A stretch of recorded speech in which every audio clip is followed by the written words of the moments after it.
Power in Washington is supposed to be simple. Donald Trump speaks. Republicans obey. That is the story everyone repeats. Cable news, party insiders, even his critics. But this week, that story broke. Twice, in one day, inside a Congress run by his own party. No riots, no scandals, just votes. Quiet, procedural, easy to ignore. And that is exactly why they matter. Because real power does not collapse loudly. It slips. It hesitates. It leaks.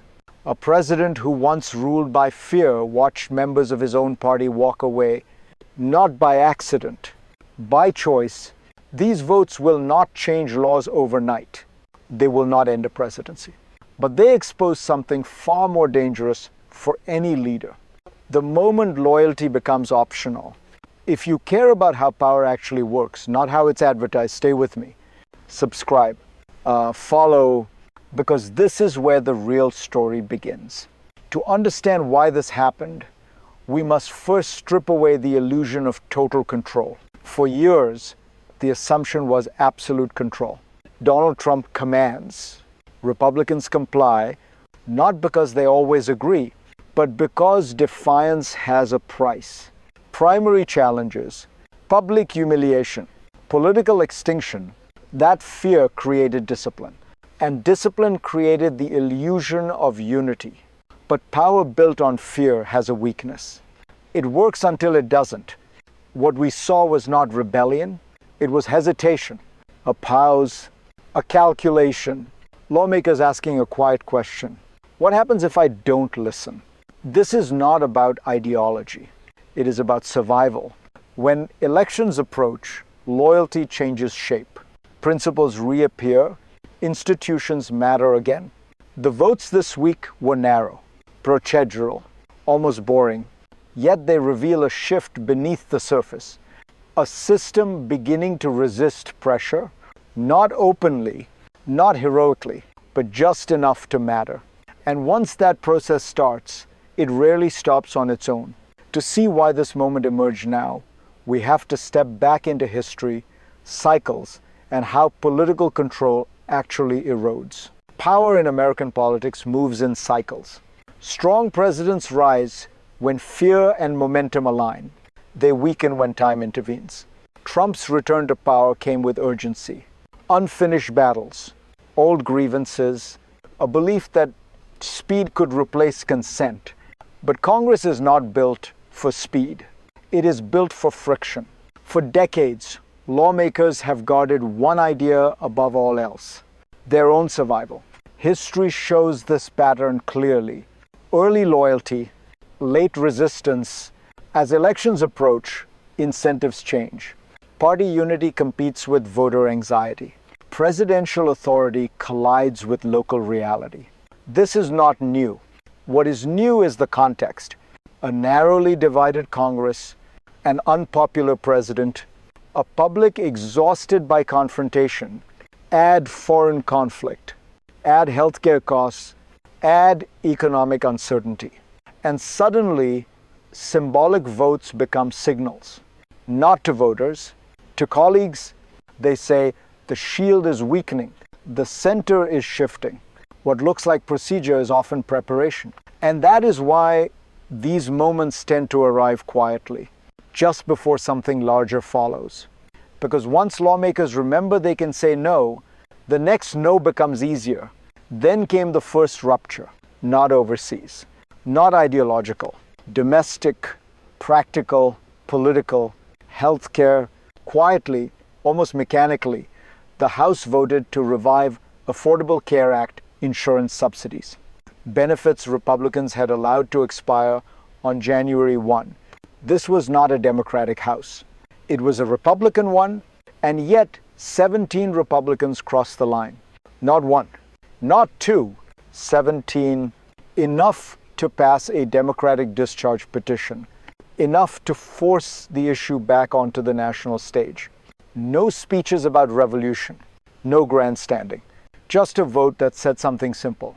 This matters more than loyalty. Healthcare is different.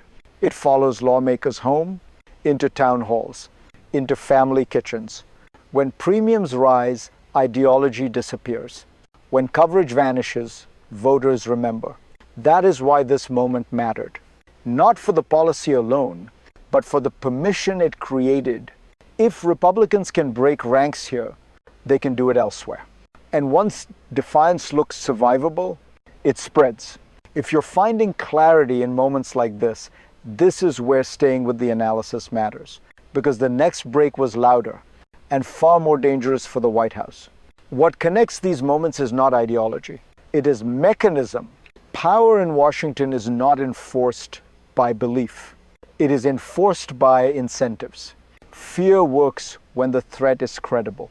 When punishment is swift, when protection feels permanent, that balance is changing.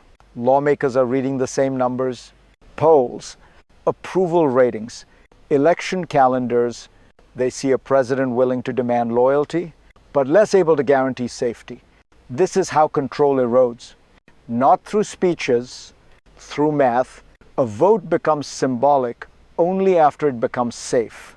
17 Republicans did not wake up courageous. They woke up calculating. They weighed the White House against their districts, the base against the middle, today against November. Institutions sense weakness before the public does. They respond early, quietly. That is why these votes cluster, why they arrive together, why they feel procedural.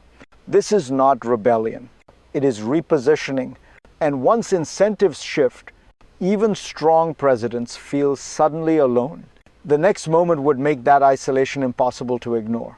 Then came the second shock. This one was sharper, risquer, and impossible to dismiss. The Senate, a war powers resolution, targeting U.S. military actions in Venezuela. Not rhetoric, authority, a direct challenge to presidential power. For months, Democrats had tried this before. They failed every time. This time, it worked. 52 senators voted to advance the resolution. 47 opposed. 5 Republicans broke ranks, not anonymous backbenchers, senior figures, experienced survivors. Susan Collins, Josh Hawley, Lisa Murkowski, Rand Paul, Todd Young.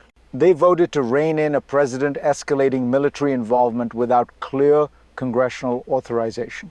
This was not about Venezuela alone. It was about limits. The practical impact may be small. The House could ignore it. The president could veto it. But symbolism cuts deeper than law. This vote said something unmistakable. The White House no longer speaks with one voice for its party. Trump understood that immediately. His response was fury. Public personnel. He declared those senators should never be elected again. That reaction revealed the truth. This was not a minor loss. It was an open admonishment. And once military authority is questioned, every other demand sounds weaker. What matters now is not Washington. It is you. And what this shift means for ordinary lives. If you are watching this, you may feel far from Capitol Hill. Votes feel abstract. Procedures feel distant. Power feels untouchable. But this is where it reaches you. Healthcare votes decide whether coverage survives, whether costs rise quietly, whether families absorb the shock alone. War powers votes decide something even heavier. Who decides when force is used? How easily conflict becomes normal? When power concentrates, your voice shrinks. When power fractures, space opens. That is what these moments create. Space for questions, for limits, for accountability. You may not support every lawmaker who broke ranks. That is not the point. The point is that systems only protect people when they resist domination. If this analysis helps you see power more clearly, share it, stay with it. Because understanding is not passive. It is the first form of influence. What happens next will not stay inside America, because American power never does. When Washington shifts, the world pays attention. Not because it wants to, but because it has to. American power sets rhythms. Markets react, allies recalibrate, rivals test boundaries. A Congress willing to check its own president sends a mixed signal abroad. Stability because institutions still function. Uncertainty because direction is no longer singular. In Venezuela, this matters immediately. Military escalation without clear backing invites risk. With backing questioned, every move slows. Allies hesitate. Adversaries probe. But the ripple goes further. When U.S. presidents appear constrained, diplomacy regains value. When they appear unchecked, confrontation accelerates. This moment tells the world something subtle but important. American power is no longer centralized in one voice. That can be stabilizing. It can also be dangerous. Fragmented authority creates pauses. Pauses invite negotiation or miscalculation. History shows this clearly. Moments of internal hesitation often define global turning points, and the world is watching closely to see which path comes next. Because what happens inside Congress now will shape not just policy, but perception. And perception in global politics is power. The future now branches not dramatically, systemically. There are three paths from here. The first is stabilization. Republicans continue selective resistance. Symbolic checks multiply.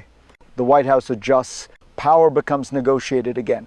Slower, more institutional. This is the healthiest outcome, not because it is calm, but because it restores balance. The second path is stalemate. Defiance remains episodic. Votes send signals, but change little. The president governs through vetoes. Congress postures. Nothing resolves. This feels safe, but it corrodes trust. Public frustration grows. Then there is the third path, escalation. A president who feels cornered rarely moderates. He doubles down, punishes dissent, tests limits harder. Congress responds unevenly. Institutions strain. History warns us here. When authority erodes without replacement, instability follows. Which path emerges depends on one factor: whether lawmakers believe independence is survivable. Once that belief takes hold, systems change quickly. And that brings us to the final question: what this moment demands from leaders and from you. This is not the end of power. It is the end of a myth, the idea that one man can command a system built to resist him. The idea that loyalty can replace legitimacy forever. What we witnessed were not dramatic defeats. They were warnings. Warnings that institutions remember their purpose. Warnings that fear has an expiration date. Trump remains powerful, but power that must be enforced publicly is already weakening. The next phase will be quieter, more procedural, more frequent, and that is how systems correct themselves. If you want to understand politics beyond outrage, beyond personalities, stay here. Follow, subscribe, share this with someone who still believes power is absolute. Because the most important shifts in history rarely announce themselves. They happen in votes no one was supposed to notice. And the next one is already coming.